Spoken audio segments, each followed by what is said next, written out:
കഴിഞ്ഞ ദിവസം മഴയൊക്കെ മാറി അത്യാവശ്യം നല്ല വെയിൽ വന്ന സമയത്ത് ഞാൻ വാഹനം ഓടിച്ചു പോയപ്പോൾ എന്റെ മുമ്പിൽ കണ്ട ഒരു കാഴ്ചയാണിത്. ആ ഒരു ബൊലോറ പിക്കപ്പ് മുന്നിൽ പോകുന്നുണ്ട്. നമ്മൾ കുടിക്കുന്ന കുടിവെള്ളവും Fanta, Pepsi, Coca Cola, Mirinda, Seven Up ഇതെല്ലാം ആ കുപ്പിക്കകത്തുണ്ട്. നോർമലി പ്ലാസ്റ്റിക് കുപ്പിയിൽ കുടിക്കുന്ന പാനീയങ്ങൾ ആരോഗ്യത്തിന് നല്ലതല്ല എന്ന് നമുക്കറിയാം, എങ്കിലും നമ്മൾ വാങ്ങി കുടിക്കാറുണ്ട്. പക്ഷെ ഇത്രയും വെയിലത്ത് ഇത്രയും തുറന്ന വണ്ടിയിൽ ഇത് കൊണ്ടുപോകുമ്പോൾ ഉണ്ടാകുന്ന ആരോഗ്യ പ്രശ്നങ്ങൾ എന്തൊക്കെയാണെന്നുള്ളത് ഞാൻ ജസ്റ്റ് ഒന്ന് ഓർമ്മയിൽപ്പെടുത്താം. ആദ്യം തന്നെ പ്ലാസ്റ്റിക് കുപ്പിയിലെ വെള്ളം കുടിക്കുന്നത് കൊണ്ടുണ്ടാവുന്ന പ്രശ്നങ്ങൾ എന്തൊക്കെയാണ് നിങ്ങൾ മനസ്സിലാക്കിക്കോ. ഹാനികരമായ വസ്തുക്കൾ, ഡയോക്സിൻ ഉൽപാദനം, BP രൂപപ്പെടുന്നു, കരൾ രോഗത്തിനും ബീജങ്ങളുടെ ഉൽപാദനത്തെയും ബാധിക്കുന്നു.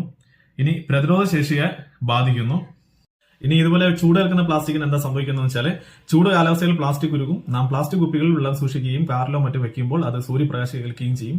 അങ്ങനെ ചൂട് ഏൽക്കുമ്പോൾ ഡയോക്സിൻ എന്ന വിഷവസ്തു ഉണ്ടാവുകയും സ്തന അർബുദത്തിന് വരെ കാരണമാവുകയും ചെയ്യുന്നു. അതായത് ക്യാൻസറിന് വരെ ഈ